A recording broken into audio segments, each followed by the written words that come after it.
Hello. We get chapter 23 of Children, Blood, Bone, and we're into Zelly's perspective now. So in chapter 22, where she's discovered there's this stone that people fight for in the arena, and we're pretty sure it's the stone that we need. The arena buzzes with the drunken chatter of nobles as the sun dips below the horizon. Though night falls, the amphitheater glows with light. Lanterns hang against the pillared walls.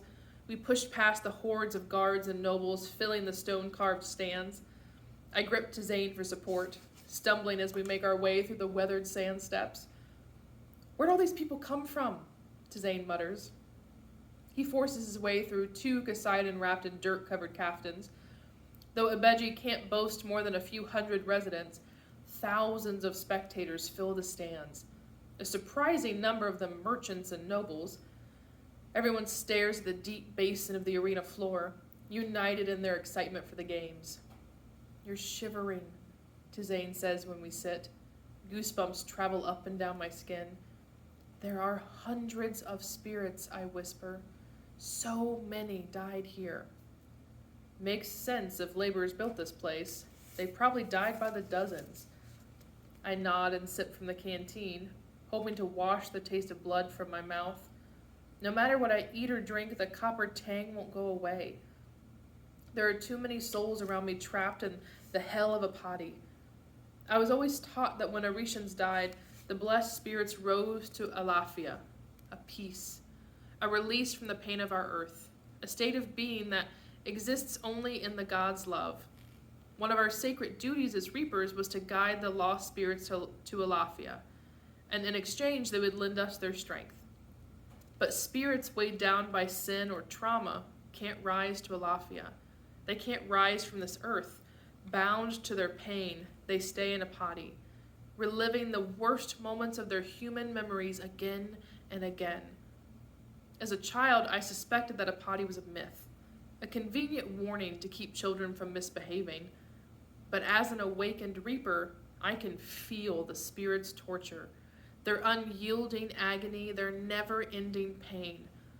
I scan the arena, unable to believe all the spirits trapped in the hell of a potty within these walls. I've never heard of anything like this. What in the gods' name happened here? "Should we be looking around?" Amari whispers. "Search the arena for clues." "Let's wait for the competition to start," Zane says. "It'll be easier when everyone's distracted." As we wait, I look past the ornate silks of the nobles to inspect the arena's deep metal floor. It's a curious sight among the sand bricks filling the cracked arches and steps. I search for a sign of bloodshed in the iron, the strike of a sword, the cut of giant claw from wild riders, but the metal is untouched and untarnished. What kind of competition is this? A bell rings through the air. My eyes snap up as it incites cheers of excitement. Everyone rises to their feet, forcing Amari and me to stand on the steps just to see. The cheers grow louder when a masked man shrouded in black ascends a metal staircase, rising to a platform high above the arena floor. There's a strange aura about him, something commanding, something golden. The announcer removes his mask to reveal a smiling, light brown face, tanned by the sun. He brings a metal cone to his lips. "Are you ready?" The crowd roars with a ferocity that makes my eardrums ring. A deep rumble thunders in the distance, growing louder and louder until metal gates fly open on the sides of the arena floor, and an endless wave of water rushes in. This has to be a mirage, yet liter after liter flows in. The water covers the metal ground, crashing with the expanse of a sea. "How is this possible?" I hiss under my breath, remembering the laborers no more than skin and bone. So many dying for water, and they waste it on this. "I can't hear you," the announcer jeers. "Are you ready for the battle of a lifetime?" As the drunken crowd screams, metal gates open on the arena's sides. One by one, 10 wooden vessels float in, sailing through the waves of the makeshift sea. Each ship spans almost a dozen meters, masts high, sails unfurled. They float as their crews take position, manning the rows of wooden rudders and cannon lines.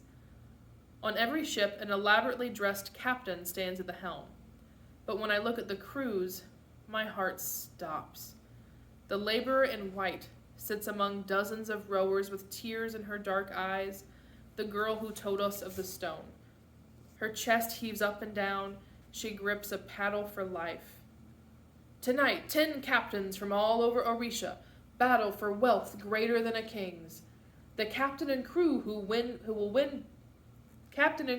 win, bathe in a sea of glory, an ocean of endless gold. The announcer raises his hands, and 2 guards roll in large chests of glittering gold pieces. An echo of awe and greed ripples through the sands. The rules are simple. To win, you must kill the captain and crew of every other boat. Over the past 2 moons, no one has survived an arena fight. Will tonight finally be the night we crown a victor? The crowd's cheers erupt again. The captains join in, eyes glittering at the announcer's words. Unlike their helpless crews, they aren't afraid. They only want to win. If a captain wins tonight, a special prize awaits, a recent find greater than any prize we've offered before. I have no doubt rumors of its greatness are why many of you come tonight. The announcer saunters across his platform, building suspense. Dread gathers inside me as he raises the metal cone to his lips again. The captain who wins will walk away with more than just gold. He will receive the jewel of life, lost to time until this very moment, Babalawa's legendary relic, the gift of immortality. The announcer takes the glowing stone from his cloak. Words catch in my throat, more brilliant than the painting Lakin brought to life. The sunstone dazzles. The size of a coconut, the stone shines with oranges and yellows and reds, pulsing beneath its smooth crystal exterior. The very thing we need to complete the ritual. The last thing we need to bring magic back. The stone grants immortality? Amari cocks her head. Lakin didn't mention that. No, I reply, but it looks like it could. Who do you think will win? Before Amari can finish, deafening blasts explode through the air. The arena quakes as the first ship fires. 2 cannonballs shoot from the metal muzzles, merciless in their aim. They crash into the next boat's rowers, obliterating lives on impact. Ah! Vicious pain rips through my body.